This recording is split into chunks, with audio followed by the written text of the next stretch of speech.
Mini sa haul, Barbie and Pink Edition. 80 pieces dental flossers for only 129. Pink floor bot, may pagka-fluffy siya guys, makapal. Kaya nakakasasal siya ng water.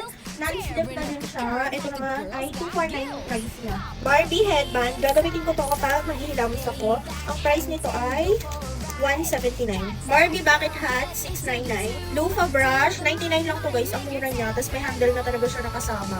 Nakita ko to sa front display sa bandang cashier. Ang cute, diba? Color pink na air freshener. Mura lang din to guys. 99 lang din siya. Foldable blanket. Perfect kapag magta-travel ka.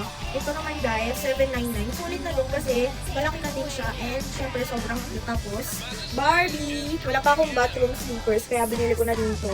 Cute din siya. For only 179 lang to. Baseball pa, perfect pang everyday use. Price naman ito ay 599. Adjustable tote bag, 599 to guys.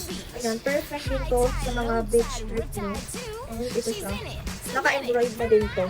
And hindi siya yung dikit lang. Nakita na ako dito sa sleeping mask, kaya binili ko na din siya. Sleeping mask or eye mask? Ayan. Ito siya guys. And meron na din pala siyang pouch or lagayan na kasama.